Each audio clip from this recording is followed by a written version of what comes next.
things like this.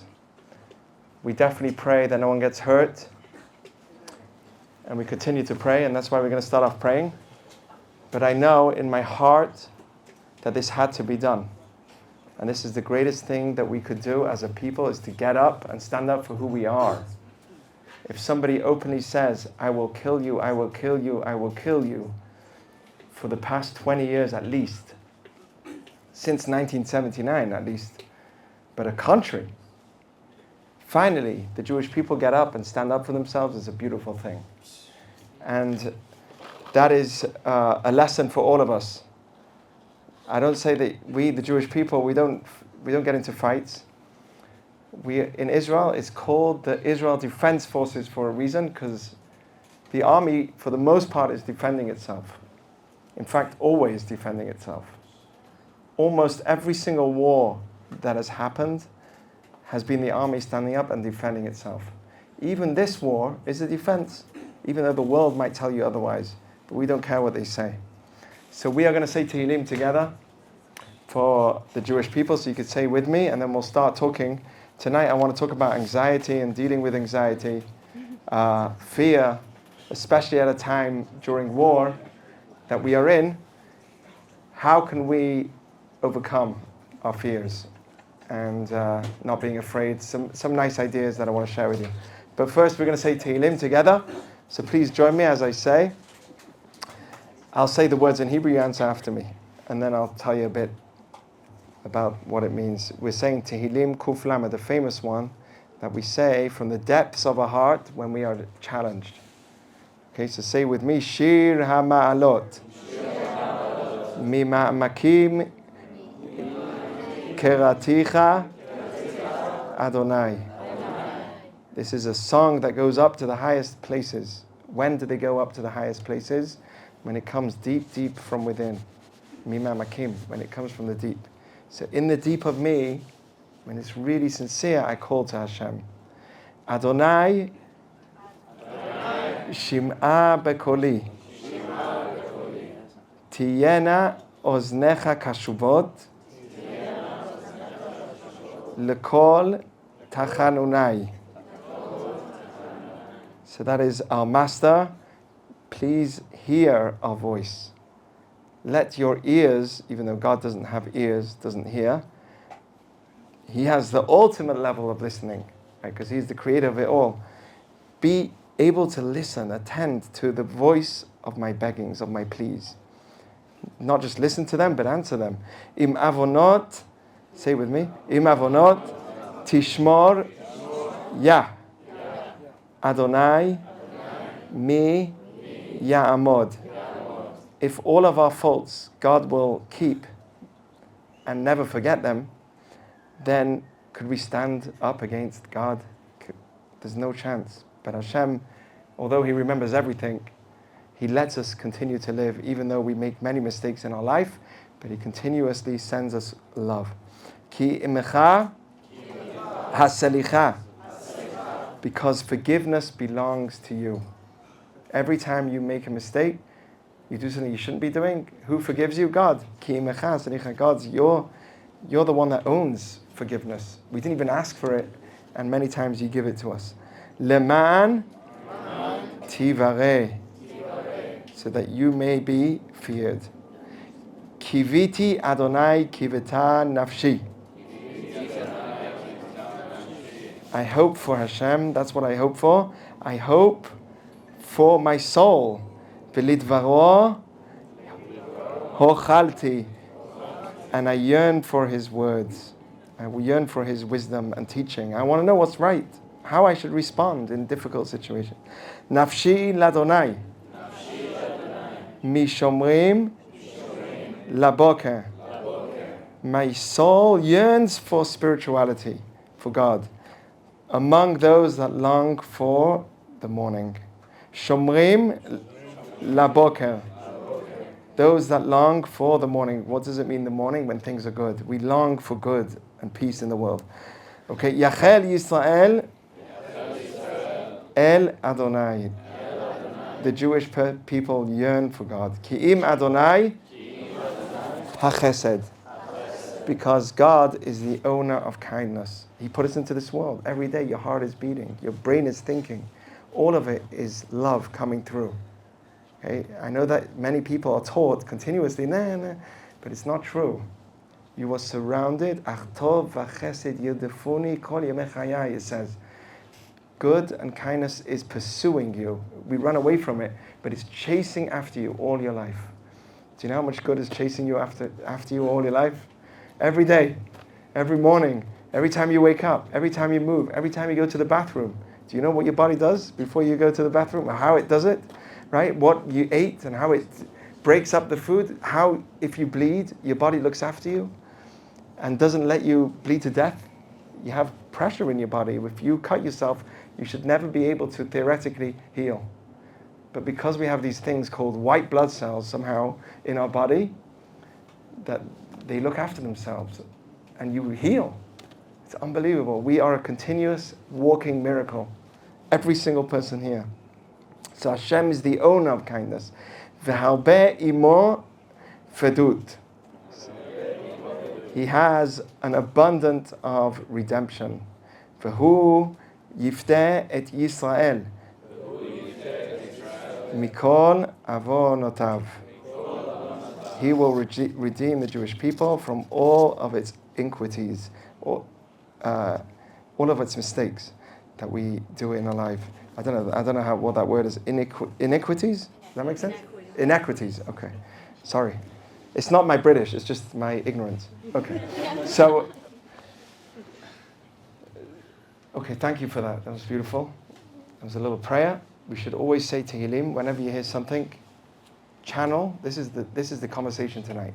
Channeling energy in a different direction, not suppressing it, because that's what most people tell you. In fact, you'll hear many people saying that also. Don't be afraid. Don't be afraid. Just move on with it. Don't regret. Just move on. Don't. Right? People tell you that. Don't be angry. Just be happy. Someone's mad. Don't be angry. So, this is a mistake. Because in Jewish teaching, every behavior in you is called a midah. A midah in Hebrew means, does anyone know what that means? I mean, a measure. Every behavior in you is a measure. Every behavior in you needs to be measured. You see, pride needs to be measured so that you have a healthy amount of pride. Not too much, but not too little. You've got to think of yourself as something. Every behavior in you needs to be measured, and especially when it comes to fear or anxiety, bless you.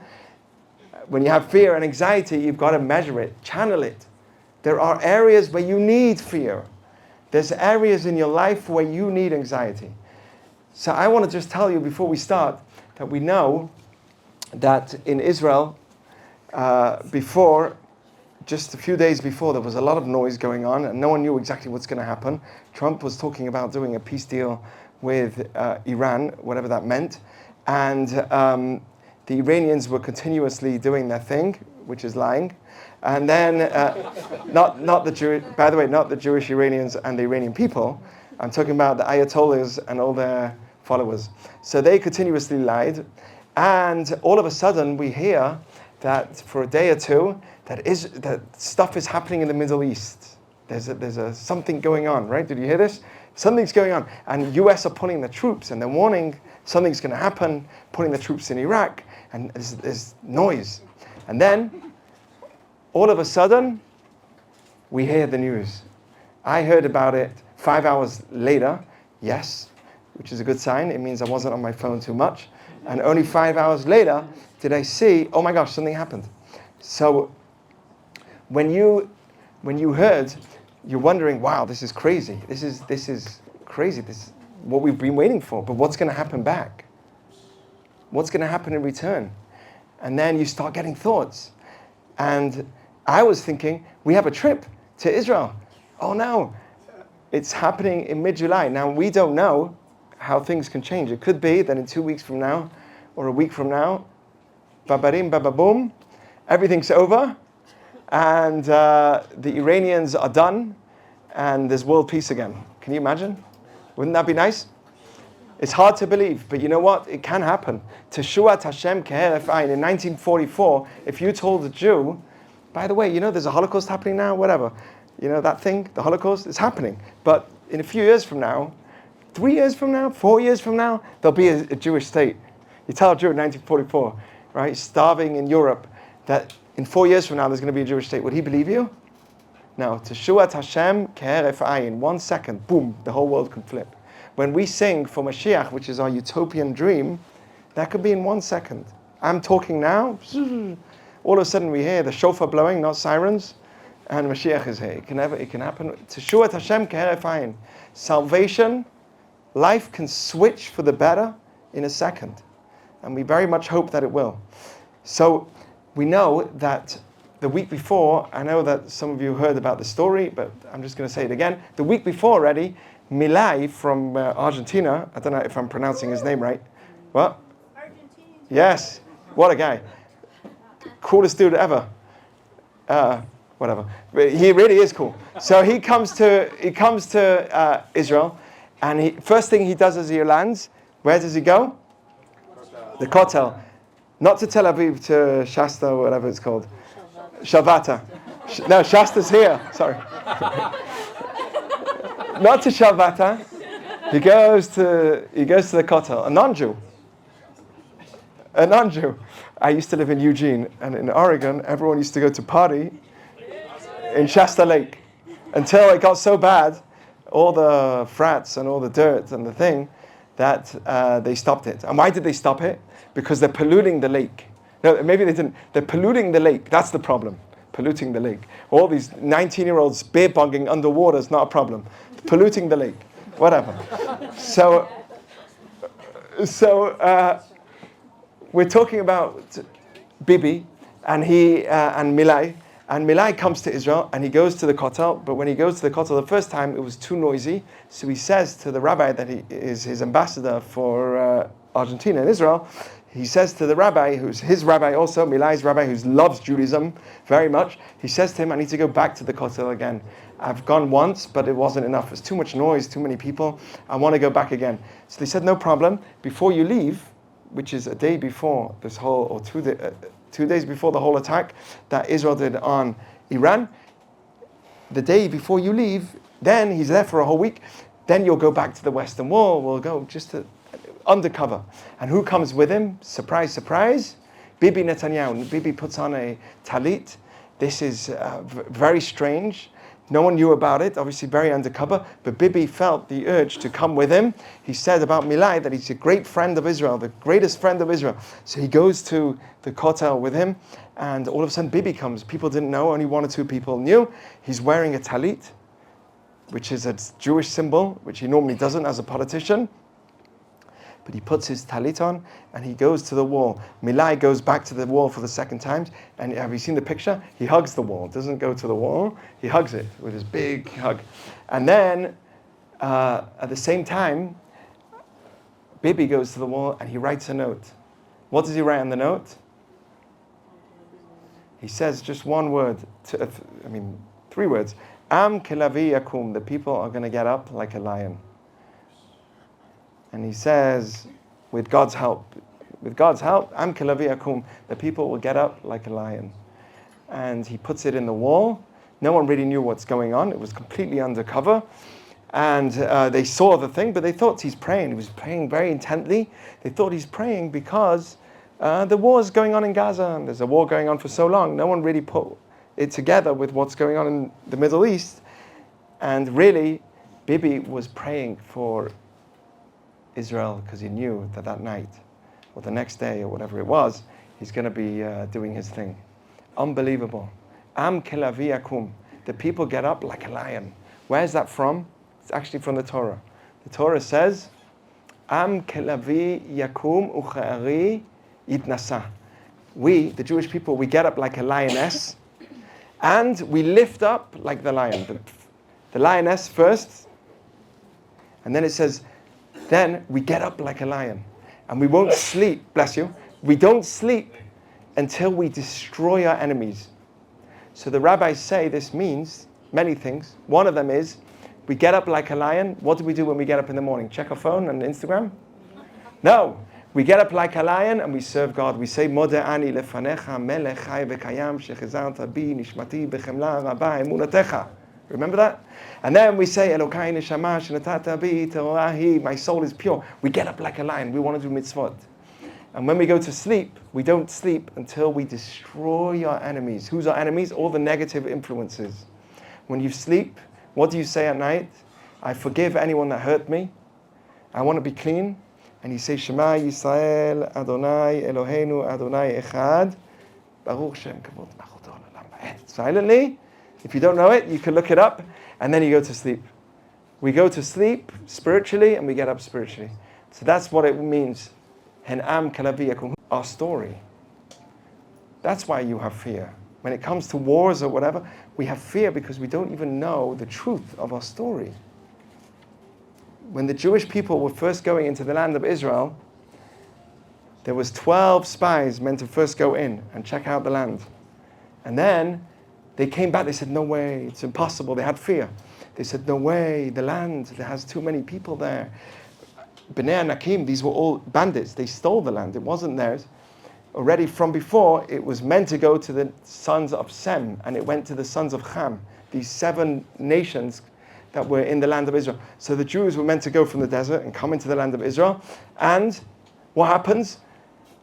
They said, okay, we'll send spies. The spies go in, 10 of them come back, and they're like, no way, this is crazy. How are we ever going to do it? And they started complaining. Ay, ay, ay. They started crying. Then 2 of the spies were righteous. They said, no, don't cry, don't complain. We have God on our side. We have a promise that this is our land. What are you complaining for? Just move. Stop complaining. A lot of times we complain because we don't know our story. We don't know who we are. Complain about being in Israel, let's say. We don't know our right to the land. We don't know our history with the land. For thousands of years, the Jewish people would not eat food. As soon as we finish our meal, what do we say? We mention Israel in our prayer, in our blessing after the meal. When we pray in the morning and we do the silent prayer, we mention Israel. "V'techazena enenu b'shuvcha leTzion. Uvnei Yerushalayim ir HaKodesh," we say in the blessing after the meal. You all say the blessing after the meal.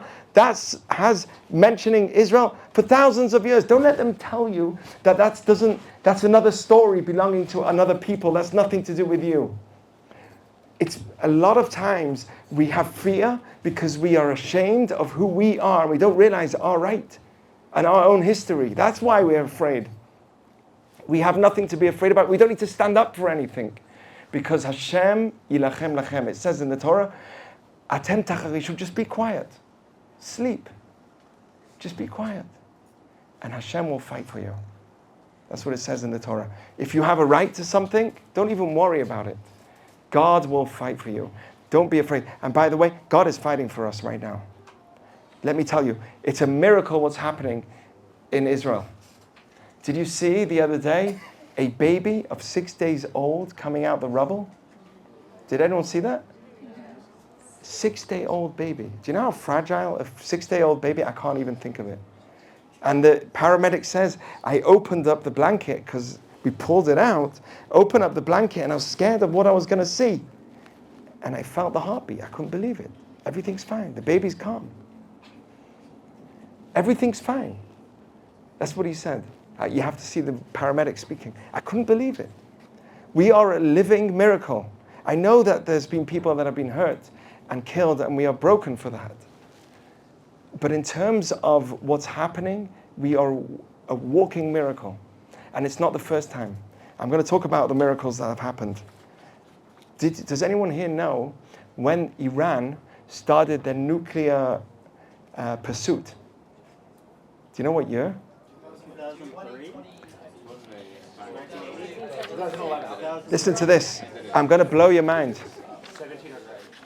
Iran's nuclear program began in the 1950s under the Pahlavi dynasty with US support.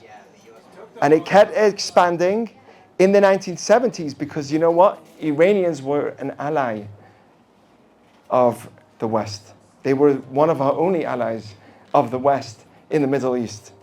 But then came 1979, and Carter, just before, luckily, already started pulling out because he saw what was happening and he pulled out. From 1979, they kept pursuing their nuclear warfare. And did they win? Did they get it? The answer is no. Israel managed to stop them now, just before they want to get it, but look how long they've been trying, since 1950.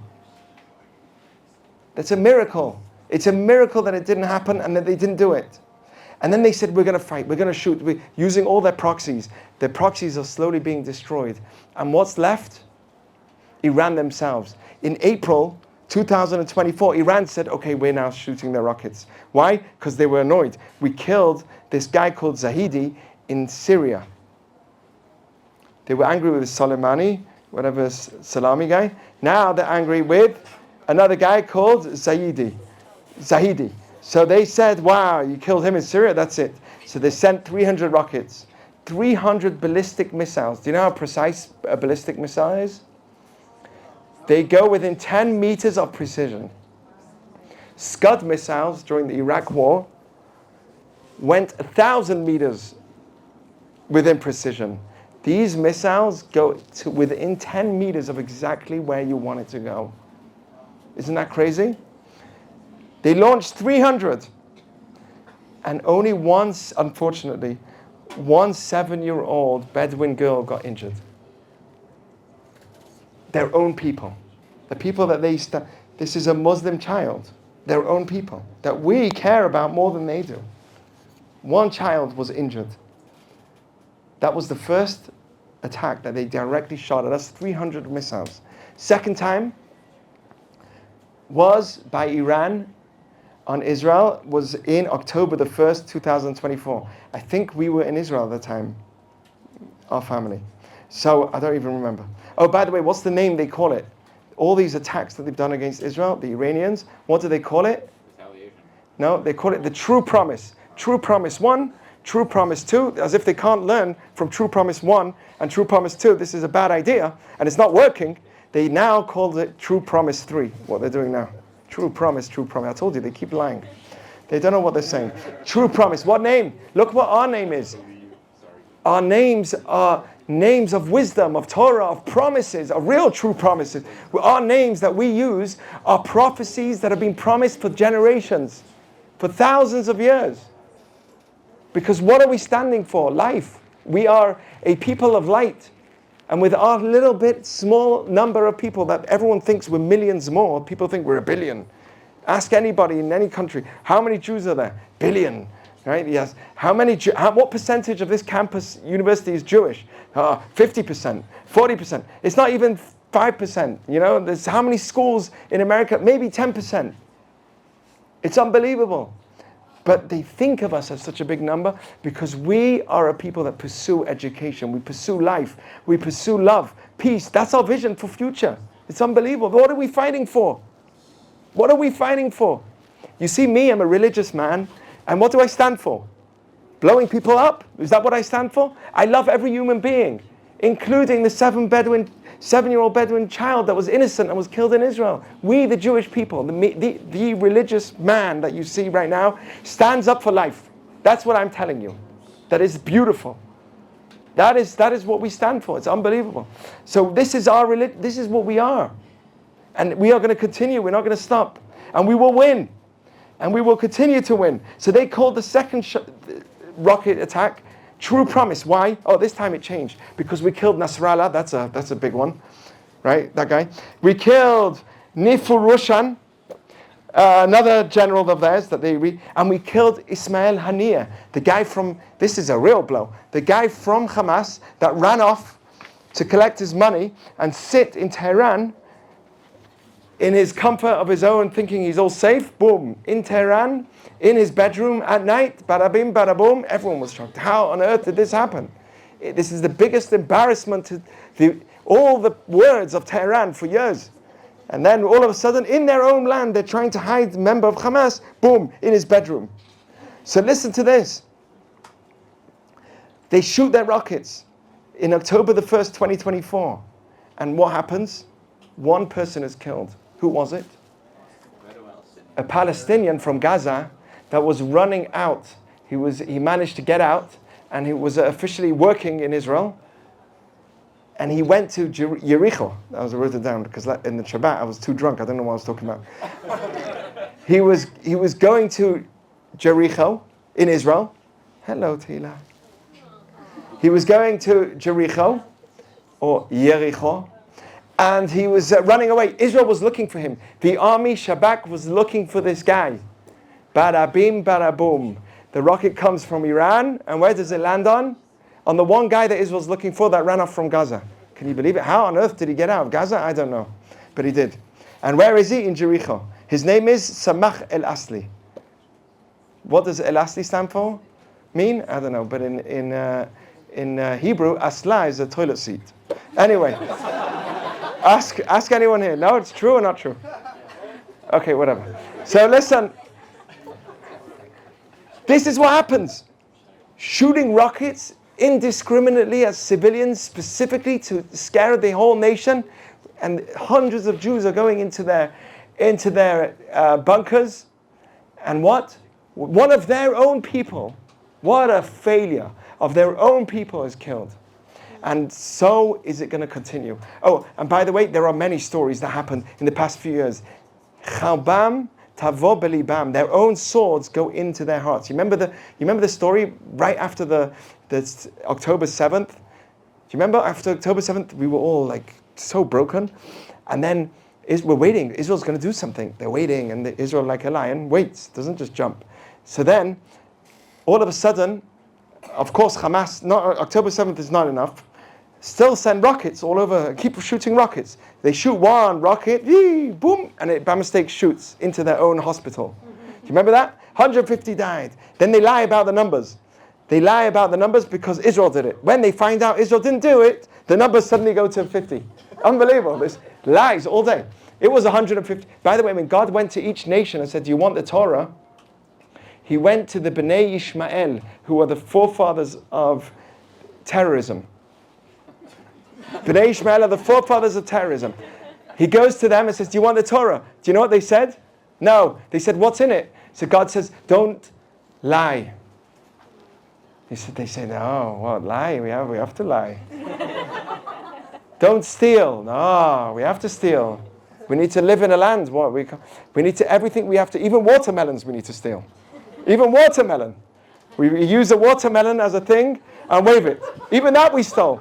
No, there's nothing about them that they have that relates to them. Seriously, watermelon they wave. What are you doing with a watermelon? You can't even invent something yourself? Okay, so here we go. Look at the miracles. Do you remember the beeper story miracles? Another one. I want to tell you about the beeper story. And I'm not here to tell you too much, but I want to tell you it's mind-blowing. Did you know that since 2013, whenever things like this happen in the world, especially with the Jewish people, look for the miracles because it will give you hope. Look for the miracles. There are so many. You just got to look for them. You can have $100 on the floor like this, but you're walking past, you're not looking for it, so you don't see it. I'm telling you, look for the miracles. In your life also, look for the miracles. There are so many. Does anyone remember the bus story? I said it on our Shabbaton. Does anyone remember the bus story? What bus story? Listen to this. On February the 20th, 2025, not so long ago, 3 buses exploded in Bat Yam. Do you know why they exploded? Because the terrorist idiot forgot to put 9 a.m. and instead he put 9 p.m. And that's when the buses end their route. So at 9 p.m. instead of 9 a.m., which is when they want it to blow, an older lady sees something chevetz chashud. So she tells the rest of the driver, we're arriving at the bus stop, we're finishing the round, but there's something strange here. He says, Mazeh, everyone get out. The driver was smart. Everyone gets out. Even the bum waited. Everyone gets out, boom.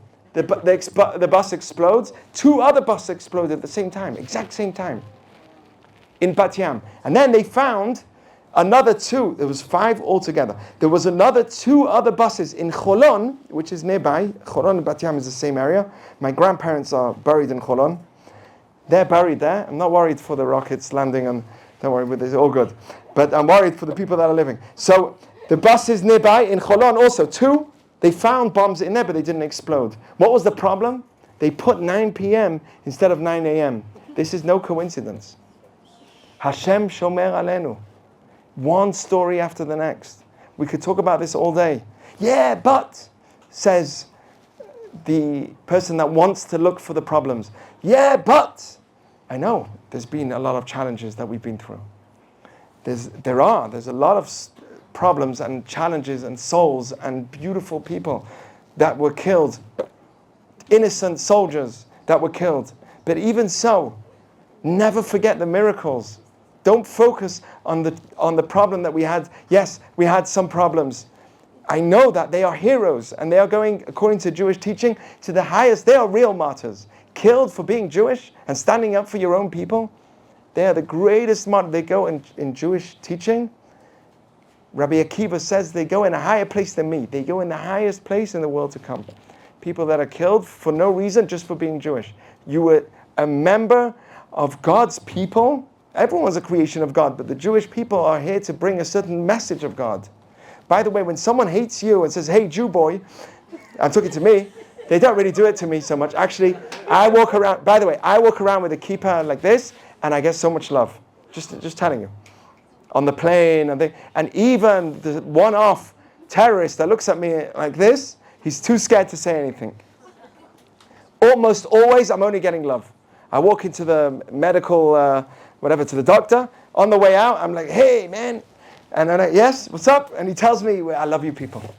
And then the next guy, you don't know how much. And when this happens now, you get it non-stop. You just got to walk around with a kippah. Guys, girls, you can walk around with a Jewish Star of David. Okay, so my point is that we are watching miracles. That miracle, we forget about it because I thought that story of the bus exploding was in 2023. No, 2025. The beeper story. You remember the beeper story? I spoke about this last time. I'm not going to tell you too much about it, but it's mind-blowing. In 2013, already, it planted the seed of the beeper story. Israelis decided they need to, the Mossad, Yossi Cohen at the time, decided we need to get into every one of their terrorists' phones. They're on their phone all day, taking videos, pretending to be a journalist, right? So they're running around with their phone. That stupid phone that they're busy with all day, that's the phone. That's what we need. We need to get a bug. So the Israelis came up, intelligence unit. What did they do? They created a bug that goes into every phone undetected. And in that bug, we can listen into all their conversations. The minute Mrs. Muhammad says to Mrs. Muhammad, Mr. Muhammad says to Mrs. whatever name, my dear wife, you look so beautiful, you look like a bomb. By the way, it's recording. There's no way I'm putting this on YouTube. So, are you okay? You enjoying this? Am I offending you? Okay. So listen, so the minute a guy says to his wife, the minute Muhammad says to Mrs. Muhammad, wow, you look so beautiful, like a bomb, the software records it. It's a trigger word, the word bomb, Allah. So then it records it. Yeah, and then it records it, and then what happens? And then Israel knows that that's a trigger word, we've got to listen in. He says to his wife, go and get me the, pomegranates. In Hebrew is rimonim. Okay, they don't speak Hebrew, but probably similar in Arabic. Go get me the pomegranates. Rimon sounds like a grenade. The triggers. And that's how they listened in for 10 years. Since 2013, Israel's had serious intelligence in all the terrorists. In Hezbollah, Iran, everywhere. And what they did was, that's why a lot of times Israel knew of a terrorist attack that was coming. They would warn everybody, hey, there's Pikud HaOref, please stay in Jerusalem, stay indoors today. Or they will send messages like this, please be careful in the city. Or, why were they sending these messages? Because they knew there's a conversation of a terrorist attack that was coming up. And this is how Israel knew for many years, until the Iranians and Hezbollah and all the others realized Israel knows what's going on. We've got to get beepers. Beepers is like going back in time. Beepers? Yeah, they got to get beepers. Why? Because that's going to be a device that no one's going to know about. So Israel says, they want beepers? We'll make them. And then they went to Taiwan. They said, we don't want beepers from China. Israelis will get into those. We can't have beepers from Europe. Israel will get to those. And not Americans for sure, because they'll get to those. So you know what we'll do? We'll get it from somewhere else. So Israel said, they want somewhere else? We'll go in Taiwan. They opened a new company for beepers, never heard of before, called Apollo. Apollo. It's like Apollo 13. Houston? Yeah, that guy. So Apollo. That's the name. And it's an interesting name. Sounds good. It sounds like an authentic name. And so it was. But then they realized that the terrorists, they want beepers that last a long time. I read this in a book, by the way, that just came out recently. So just before the shutdown, they wanted beepers that are going to last a long time. Because that way they can talk and communicate and they don't have to charge it. Something which is not chargeable, not connected to any wires. Israelis can't get into it. Last a long time. So Israel said, okay, we'll make 3 types, 3 tiers. There's the bad one, which doesn't last long. And they had 3. They developed these 3 beepers. And then the favorite one, they said, when the terrorists started coming to Taiwan to buy them, that was the AR-924. And that one they should buy. In 2018 already, Israel decided, there was a big argument in the government, that now is the time to not only listen in to their beepers, which they bought, but now's the time to make a new beeper with a chip in it that can explode. And Unit 81 in Israel, the intelligence unit, said that they can do it. And there was a big argument in the government of Israel saying, no, we can't do this. Because maybe we can blow our cover. Maybe if we do that, innocent people will be killed. We can't do it. And what did they do? It was a big argument. And what do Israelis do when there's an argument? The guy that wants his way gets his way. So he went, a few of the guys of the Mossad said, we'll just put it in anyway. And they put on the 5,000 new chips, hello, shalom. On the 5,000 new beepers, they put a new chip inside, which would now explode. Explosive, improvised with explosives. So now they opened a new one in 2018, a new place in Budapest. They realized the terrorists are looking not to travel so far. So they said, they already had a good in. They said, we have a new place in Budapest. In Taiwan, only Taiwanese women, not men, were working on the thing. That's what they hired in Apollo.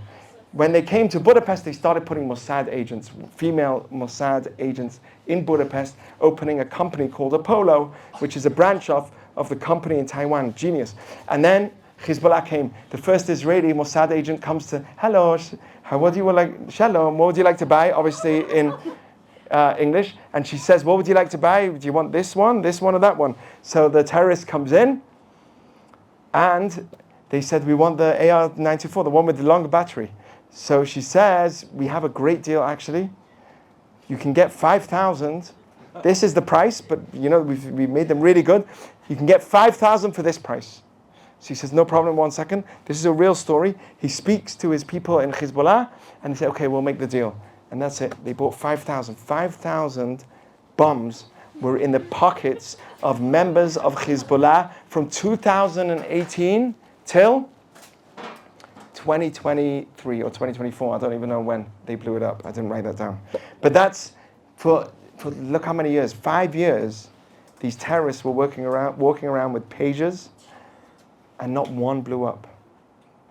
Not one blew up.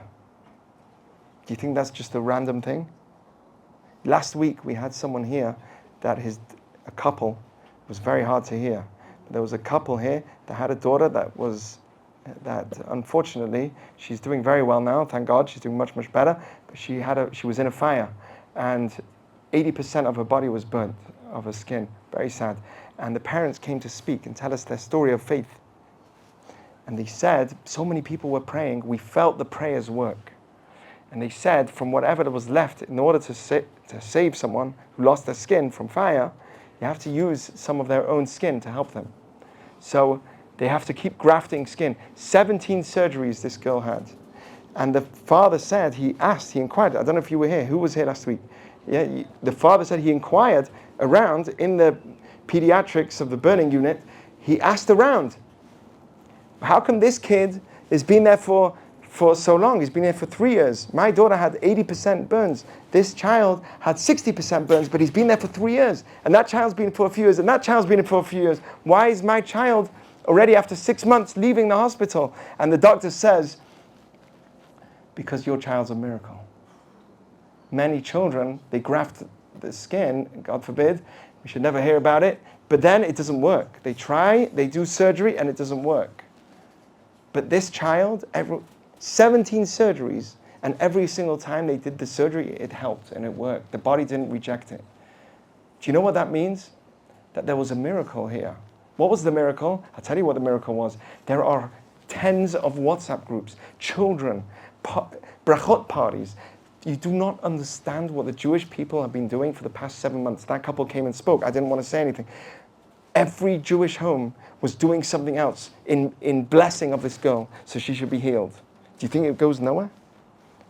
For 6 months straight, the entire community was fighting, praying, doing mitzvot. I'll do tefillin. Another guy's like, I'll do this, and I'll do that, and I'll do that. For 6 years straight. For 6 months straight, sorry. And then after 6 months, she's out the hospital, and just this week, this girl was in the classroom with my daughter. Isn't that amazing? After 6 months. Why? She's a proof that prayers work. We just said a prayer now. Some people will be skeptic. What is it? Well, if you're skeptic, I've got news for you. The Jewish people are around for 3,000 years and more, plus, if you go back to the time of Abraham, over 4,000. We've been around for thousands of years. One of the oldest walking groups. Not oldest in old, but in old as in our history, a richness of history. We are walking around still connected to our history after so many years. And we are a living proof that we are still here and will still be here. It's unbelievable. The Egyptians, now the Iranians. Oh, but the Iranians happened already. It's happened before. By the way, tomorrow night, listen to this, it's going to be the 23rd of the Hebrew month of Nisan. Of Sivan, sorry. Not Nisan. Nisan is Passover. This is 23rd of the Hebrew month of Sivan. Do you know what that date is? That's the date in the story of Purim, in the story of Esther. That was the date when the Jews were now allowed to write a new decree to defend themselves. Did you know this? And that's happening tomorrow night. That is the date where the Jews were now able to defend themselves. The king Ahasuerus says, okay, we can't take away the decree that Haman made, but we can make a new decree that the Jews can now defend themselves. Anyone who tries to kill the Jews or was being trying or planning will be killed. Haman was already killed. And for the next 6 months, till the 13th of Adar, the Jews were able to fight and defend themselves. Unbelievable. Tomorrow night is going to... So history it repeats itself. We are a living proof of miracles. And these miracles are going to continue. So that's one thing that you need to know when it comes to anxiety. If you're worried and you have concerns and what's going to be, don't. You were here for a reason. Don't worry. I'm not just saying don't worry because I'm saying it because we have a history to prove it. That's what we have. We have a history to prove that we've always been okay and we always will be okay. So far so good? Make sense? Walking miracles? Yes. Are you afraid now? A little less afraid. Okay. I want to tell you one more thing before we finish about anxiety. Okay? Where does anxiety come from? Anyone know? Fear. Right, it's fear. The unknown. What you're not knowing. The future. The result. What were you saying? You don't know the result. You don't know the future. What else do you not know? How? Okay, we're getting there. Yourself? Right? We don't know ourselves, our inner self. Listen to what I want to say. Next step. We don't know the next step. It's all about the unknown. What I've just told you about is reaffirming what you think you don't know, how much you really do know. That we really think we don't know, but really we do know. The Jewish people have been promised that we will always be here. We've been promised that that land will belong to us and we will live in it, and we have, and we will. Okay? So that's the first thing. But also, I want to tell you, a tremendous teaching in the Torah. How do you deal with anxiety? So I want to tell you how you deal with anxiety. Listen to this statement. This is a statement of wisdom that Solomon said. Solomon says, you remember that? Solomon the king said, one of the greatest statements. Guys, if you leave tonight with this, that will be enough. It's true, you have to be proud, miracles, all amazing. But this is so important. A person's got work tomorrow, and they've got a meeting. They have a new job that they're going for an interview, or they're going on a date, and you feel a little nervous. Is that nerves that you're feeling good? Yes. Why? Shows you care. Shows you care. Huh? What else? Why is that nervousness good? Keeps you on your toes. It keeps you on your toes. It makes you act well. It makes you succeed. If anybody's here worried about what's going to be in their future, in some ways that's a good thing. You know why? Because you care. You want your life to be successful. You're caring for yourself. You want a family one day. You want children one day. That means you care.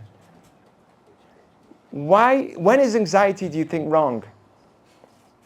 So that's a good anxiety, where you care for your future, you want to succeed, you're worried about what's going to be, and therefore you're on your toes. When do you think anxiety is wrong? Okay, stops you from taking a chance. That's good. What were you saying, Robin? Huh? No, like when you let it take over. When it takes over, not, right, similar. Stops you from taking a chance, moving forward in life. It stops you, right? Not moving forward. Yes, what were you going to say? Well, because it impacts performance because you're not relaxed. And You're not relaxed. Your performance is not as good if you're not relaxed. Okay, that's very good. But in a way, anxiety is good. Your trust in Hashem. Right? Fear and not having trust is a big problem. And that's why probably a person has anxiety. But anxiety is a good thing because it keeps you moving. It gets you in the right direction. Trust me, if we didn't have any anxiety in us, people as is are chill. But people will be even more chill. What do we do, by the way? Listen to this. What do you do? What do a lot of people do when they have a lot of anxiety? Huh? What? Drugs, weed, push it down. They shut down. What they shut down. Shut down. And what do we do? Sometimes we force it down. Right? Smoke weed or whatever, so that I will never have any form of anxiety. What are you doing to yourself? Do you know what that means? You're numbing, but you're also numbing your desire to move forward in your future. If you suppress that movement energy that gets you going before your job, then what you're doing is also you're stopping yourself moving towards success as well. You're blocking your movement to success. Do you get what I'm telling you? This is the biggest problem with not dealing with anxiety in the right way. So how do we deal with anxiety? So I want to say, this is going to be my final point. This is very important. Channel it. There's anxieties that are good. There's anxieties that are bad. This is what a person needs to say. And this is not me saying this. This is written from the 15th century. The Orchot Tzadikim says like this. He says, channel your energy. Don't let it get to you in the wrong way, but don't suppress it. Channel it. Move it into another direction. He gives me examples. An anxiety for stuff, he says, is bad. He says that it ruins your face. A person that has serious amounts of anxiety, you see it on their face. And he brings a verse. It says, Madua panecha ra'im.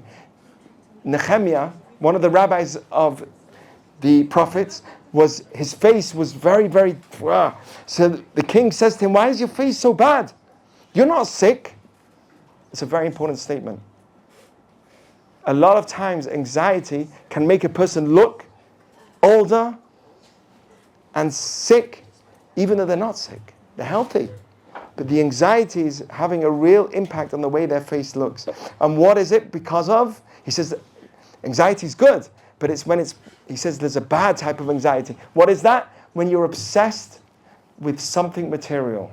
You're getting a new phone, And for the next week, you're searching, which one should I get? Should I get the iPhone? Should I get the Android? Or should I get this? Should I get that? What type of phone? But I want the extra one, but it's a bit more money, but it's more monthly payments. And you start driving yourself crazy about stuff. Then you know that's not a good anxiety. If it's about material things, move it to another direction. He says like this, anxiety of doing something wrong, that's a good anxiety. If you're anxious because you really don't want to mess up and doing something wrong, that's good. We had somebody from prison, Sean Bauer, that was here on Shabbat, that spoke, and he was freed from prison after 8 years in prison. And he spoke this Shabbat. He also spoke here a few weeks ago. Amazing guy. Wow, brilliant. On Shabbat, he was with us, and we had alcohol. I said, have you ever touched alcohol? Bad me. Have you ever touched some arak? It's different. Alcohol and arak is two different things. Have you ever touched arak since you left prison? He says, no. Never touched it. I said, no, wine, something else. No, never. So then he said, but I said to him, sacramental, you're allowed to have kiddush on Shabbat. They don't let you have that. He says, I'm scared to death. That was his language. I'm scared to death. My friends, that fear, some people might say, is a bad fear. That's a good fear. Because anxiety can push you in the right direction. And if you have fear of failing because you failed in a certain area in the past, and you don't want to go down that way again, and you're anxious about it, that's a good anxiousness. Okay? That's something good. We could channel it. He says that tears are a good form of anxiety. When someone has tears, he doesn't know what he's doing, and he channels his demaot to God. He goes to a room, and he's able to even bring out some tears. That is a real form of love and prayer. It says that that's the greatest level of prayer. The greatest level of prayer is a tear. He says that's a good form of anxiousness. And there are many. He says there are many things. But what about pain? War, famine, all the stuff that's going on now. This war. Reframe that pain, he says. How do you reframe it? You say to yourself, how can I be a better Jew? This bee is sitting on the cloud of all the people in the room. It's beautiful. Because he's just like chilling. Or maybe he's high on weed from the neighbors, whatever. Some say. My friends, channeling your pain and your anxiety is a very good thing. Don't suppress it. Here's an example. The same couple that came last week and spoke by us about their daughter that was in the fire, they said like this, they have 6 kids.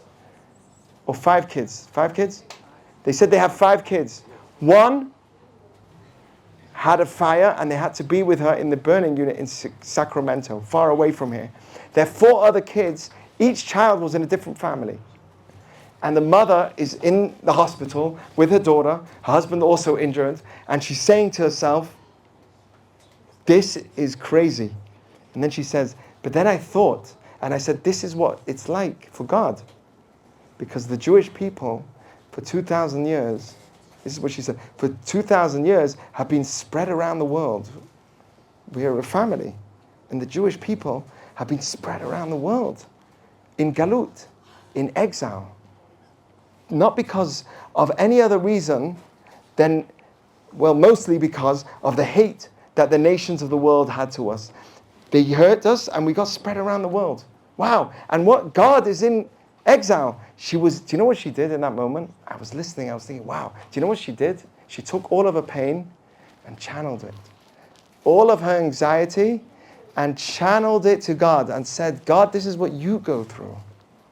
The Jewish people have been all over the world spread. My parents, my father, mother, they're from Morocco. We lived in Eugene, Oregon. They didn't know nothing about Eugene, Oregon, I'll tell you that much. I didn't know about Eugene, Oregon before I moved there. And no LA. Maybe LA I heard about, but I never knew it was in America. I never knew LA was in America. You're laughing, right? It doesn't mean anything, you're saying. You're saying it doesn't mean anything. Okay. No, really, in England, go and ask a bunch of kids, Where is LA? Many of them won't know. They think it's somewhere else. Texas. Okay, Texas maybe. What? Seriously, I never knew that LA was in America. I thought it was another place. So, like New Zealand, maybe that's America. I don't know. You know, like I didn't know. Not that I didn't learn in school. I knew about different parts of the world. I knew about Australia. I knew about America. But small states within each country. Oregon, I never knew about. But that's the Jewish people. We've been spread around the world tremendously. And we are all over the world. But that's not how it originally was. We're one family, got spread around. And who's in exile? God himself. So this lady that was so bothered by her children being spread in a different home was able to take all of that pain, and it doesn't mean that it went away, but she was able to reframe it and say, God, that's what's happening to you. That's a very powerful thing. So my friends, one of the things when it comes to anxiety is, ask yourself, how can I reframe it? There's a war going on. If I find out more news, it's not reframing it. If I watch more, it's not going to reframe it. But if I say some Tehillim, that is reframing my anxiety for a better place. If I close my eyes and really contemplate the pain of a mother and her child running downstairs into a basement and being in a closed basement, and I shed a tear, that's channeling my anxiety and bringing it out somewhere. Don't keep the anxiety in here, and don't think that if you smoke weed, it will help get the anxiety out. It won't. What you've got to do is bring it out in another place. Channel it somewhere else. That is what our rabbis say. Don't just get rid of your anxiety. It's there for a reason. It's there to make you grow. But channel it in the right direction. Do you know what Jews say? More Torah, more mitzvot, more good. Let's get together more. Let's do more peace. That's what we say. Do you know why we say that? Not just for no reason. First of all, because we know it works. But more importantly than anything else, it's channeling this energy of anger and hate in a good place. If you don't, eventually it comes out in the person you love. You'll just have a fight. It will come out in your roommate that you just...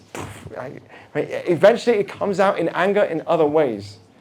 The anxiety never gets suppressed. It needs to come out. Bring it out in a good place. You're concerned, you're worried, take it out in a good place. Tears are a place that comes from deep within your heart. It comes, me'alev, ma'alev is what tears are. Tears are something's bothering deep in the heart, and you're able to bring it out. Anyone here feel better when they cry? It's amazing. That's what a gift from God. You're able to take out, channel out. Use that as a prayer. You hear crazy news, close your eyes and ask yourself, how can I channel this energy for the good? And if you do, you will be successful. This is the idea of anxiety. Never push it away. Push it in another direction. Reframe it, and you will succeed with all of your worries and concerns. Okay, my friends, nothing is new under the sun. The rockets that they're sending now, Masha'aya Kvahu. It's still happening. Oh, they're shooting rockets? Oh, it's been before. We've had rockets, arrows sent at us before when we were leaving Egypt. And every generation, it's all happened before. Don't think that whatever you're experiencing is new. It's not new. En chadash tachat hashamesh, it says. There's nothing new under the sun. Whatever you see under the sun, happened already. Okay. My friends, you know, when you, I know it sounds like I'm finished, but I'll tell you like this. It's so important. I used to love soccer. Every year, it starts again. So Manchester United won, right? I'm from Manchester. Don't worry, it's on top of the cloud of the people. Every year, we won, the soccer team, Manchester United. And then at the end of the season, what happens? Hey, we won. And then what happens? New season. And again, and again, and again. And it almost felt like a deja vu. Oh, this happened already. Do you know what I'm talking about? At some point, when you're so crazy about sport, or whatever sport you are supporting, at some point you look at it and you say, wow, this is the same thing happening again and again every year. So we won, then the next year we lost. Our team is not so good. Now our team is good. Now our team is not as good. And you go in a circle of, what is this? Shh. Right? Every year. By the way, this is all the story of all our enemies. Every year you see our enemies trying to destroy us. We say to ourselves, we've seen this game before. Nothing is new. Whatever challenge you're going through, say to yourself, someone else is going through it, and nothing is new. It's been before. Okay, thank you very much for listening. Thank you.